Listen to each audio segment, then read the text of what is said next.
Since the time of the Soviet Union, Russia has had a very deep history with censorship in the press and in the media. From propaganda to silencing the press and also to creating laws that ban certain content, the Russian government has found themselves in very deep water with their citizens. So today what we're going to look at is how and why Russia censors the internet, the television, and press, and how it's affecting their society today. Since 2012, Russia has been heavily censored. There are defamation laws that are used to silence the press. Russian journalists working for international media are considered to be committing the crime of high treason. Television channels are always state-owned, and international media outlets are co-owned by the state. Otherwise, they are not allowed. A nationwide surveillance system allows state security to intrude on internet use of any user in Russia, as well as allowing them to filter all of their content. Before we get into why Russia censors the media, let's take a look at the history of Russia's censorship, dating all the way back into the Soviet Union. The Union of the Soviet Republics, better known as the Soviet Union, stretched from Moscow all the way to Sverdlovsk and beyond. And from 1924, dictator Joseph Stalin had complete power of the Union. Joseph Stalin was born on December 18, 1879 in Gori, Georgia, which was then a part of the Russian Empire. He studied at a theological seminary where he began to read Marxist literature. He never graduated, instead devoting his time to the revolutionary movement against the Russian monarchy. He spent the next 15 years as an activist, and on a number of occasions was arrested and exiled to Siberia. In 1922, Stalin was made General Secretary of the Communist Party, which gave him control over appointments and allowed him to build up a base of support. After Lenin's death in 1924, Stalin promoted himself to his political heir and outmaneuvered his rivals. By the late 1920s, he became dictator of the Soviet Union. His program of rapid industrialization achieved huge increases in Soviet economic growth. However, during the Great Terror of the 1930s, Stalin purged the party of enemies of the people, resulting in the execution and exile of millions to slave labor camps. Under Stalin, the Soviet Union became recognized as a world superpower, which garnered him the respect he'd always craved. Returning soldiers and refugees were arrested and either shot or sent to labor camps as traitors. Entire nationalities that had been deported during the war, who were also known as traitors, were not allowed to return to their homes. And in 1953, a plot to kill Stalin was uncovered in the Kremlin itself. A new purge seemed imminent and was only cut short by Stalin's death. Stalin had an idea of how books should be used in the Soviet Union. The main use of books in the Soviet Union was to embed cultural products into collective memory of the people. Libraries were used as tools for Soviet party propaganda to promote the spirit of ideas of socialism and communism. Under Stalin, libraries in the Soviet Union were continuously purged of all books deemed harmful to society. In the early 1930s, libraries lost 60% more of their stock that was already purged at least 3 times. During just 1 year in Moscow, over 700,000 books were lost, and most books were never reprinted. An investigation committee was made on March 27, 1934, to oversee library affairs in the USSR, and books were treated as sources of propaganda and not sources of enlightenment. It can be seen that in the years between 1920 and 1940, that book censorship was based on protecting the party image of the Soviet Union, and utilizing books, as well as libraries, as tools of propaganda. The libraries in the Soviet Union lost almost all of their book collections due to the various purges over the years. In the end, the libraries were void of any substantial books because of the harsh censorship that was imposed by Stalin. Under Stalin's rule, enemies of the people were not only killed, but also removed from photographs where they were unwanted. In this photo, Stalin is standing with Soviet officer Nikolai Yezhov, who was executed in 1940. According to Stalin, it is only fitting to have him removed from the photo. In 1919, Lenin and Trotsky, who was the leader of the Red Army, celebrate the second anniversary of the Russian Revolution in Red Square. In 1967, Trotsky was removed from the photo so that it could be published in a book of Lenin photographs. In 1920, Lenin addresses the troops with Trotsky nearby. After Trotsky's downfall, Stalin has him removed from the photograph. This is a great example of Soviet propaganda. The sign on the building reads, "Watches, gold, and silver." After editing, it reads, "Struggle for your rights."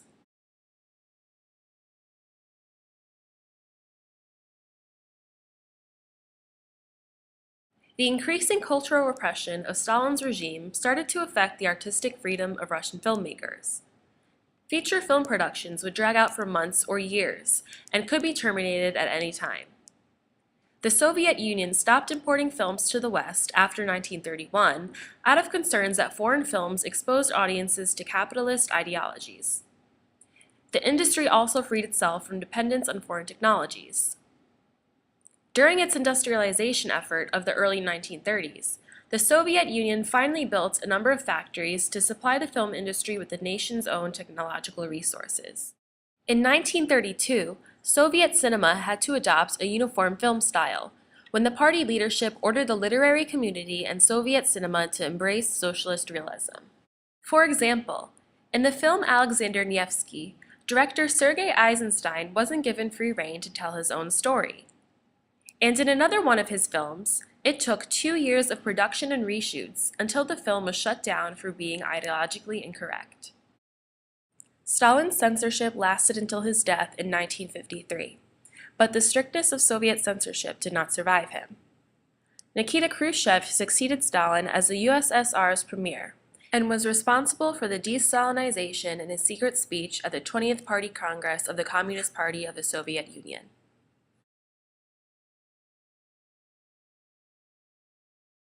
In 1999, former KGB officer Vladimir Putin was promoted to the position of Russia's prime minister, under the rule of President Boris Yeltsin. In December 1999, Yeltsin resigned and appointed Putin as president. Putin was re-elected into presidency in 2012, and since then, Russia has become heavily censored once again. Since Putin's re-election, Russia's freedoms of expression and assembly have disappeared due to limiting digital and social freedom, the banning of homosexual propaganda, and laws against non-governmental organizations. According to Russian journalist Elena Vaslenko, the Russian state has long been accused of being an enemy of freedom of expression and its advocates. The relatively short period of restructuring in Russia, known as perestroika, had one main achievement, glasnost, or greater openness. It served to develop a respect for human rights in Russia. Yet today, free speech remains seriously undermined. Russian law enforcement agencies have long had the ability to collect information on Internet subscribers through the System for Operational Search Measures. Internet service providers will be required to install a program on their systems that will increase the authorities' capacity for online surveillance and censorship, as it allows data to be monitored and blocked in a far more targeted manner. So why is Russia implementing these laws and rules? Well, Russia's Act for Information says it'll block sites containing images of child abuse and other illegal material. The blacklist is now restricted to sites offering details about how to commit suicide, material that might encourage users to take drugs, and images featuring the sexual abuse of children. If the websites themselves cannot be shut down, Internet service providers and web hosting companies can be forced to block access to the offending material. So the reason why the Russian government and President Putin decided to censor the Internet is because they believe that protecting the children is a key task for the government. Therefore, protecting children from homosexual, violent, and immoral propaganda are an essential duty of Russian authorities. In 2013, Russia's communications regulators have required Facebook, Twitter, and YouTube to remove material that officials determined was objectionable, with only YouTube resisting. In 2012, Twitter released a report showing that world governments have sent them 60 requests to take down tweets or suspend accounts. A majority of those requests have come from Russia.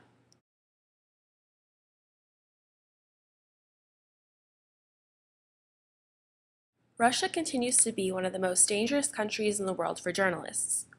According to the Committee to Protect Journalists, 54 reporters have been killed in Russia since 1992, with 16 cases still unsolved.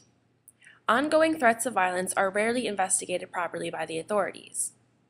Also, defamation laws are used to silence the press, and other legislative challenges to media freedom in Russia include a law on high treason that endangers Russian journalists who work for the international media, as it prohibits providing information to foreign countries. Even on the internet, press and news sites have been taken down because, according to Russian authorities, they are posting illegal material.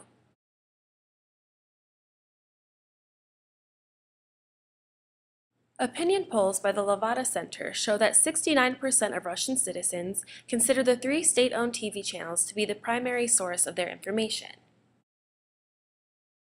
According to a number of Russian journalists, the lack of independent political and investigative reporting will continue, with the public television of Russia as the main TV channel. While the new channel has been described as a public service broadcaster, equally independent from the state and advertising, it will rely on government funding. Furthermore, its CEO is appointed directly by the President of Russia, which casts further doubts over its content and independence. Russian TV has seemed to deny viewers coverage of events that reflect negatively on their government, such as protest actions.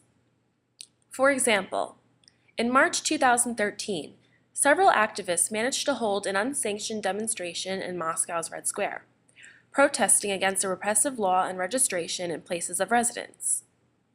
They chanted anti-Putin slogans and held a banner criticizing the State Duma, using foul language. Yet not a single state channel reported on the event. Just to recap why Russia has so many laws in place for censorship. They want to protect their children. In 2010, Russia was second behind the US in the production of child pornography. Sites including child pornography, extremist materials, and information about drug use have been banned. They also want to protect children from homosexual, violent, and immoral propaganda. In Russia's view, if they don't censor the internet, press, and TV, their children will be encouraged to try drugs, alcohol, and engage in homosexual and violent acts. Therefore, on Twitter, Facebook, YouTube, TV, or in the press, if anything promotes these materials, Russia will take them down. A more specific example of how Russia censors for the children, Russia's 18+ category relates to information such as things that promotes suicide, could lead to illegal conduct, promote drug, alcohol, or tobacco use, prostitution, hooliganism, take part in reckless games, question family values and respect for parents, or contain pornography.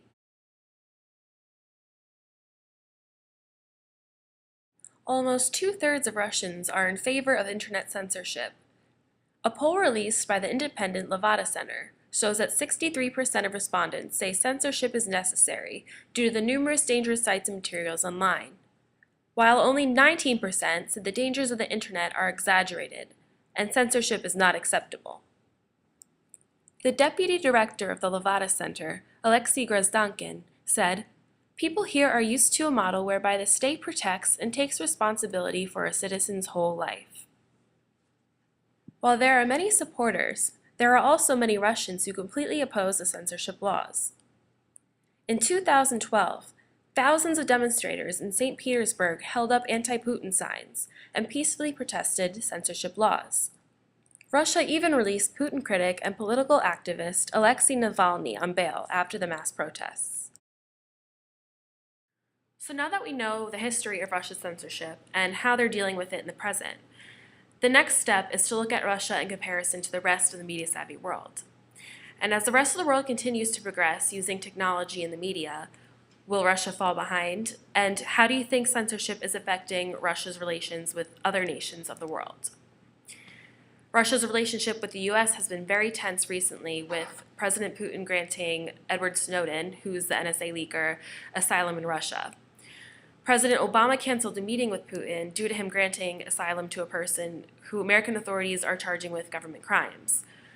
So if Putin continues to upset and isolate his citizens from the rest of the world, the outcome doesn't look well, not only for Russian and US relations, but with Russian relations with the rest of the world.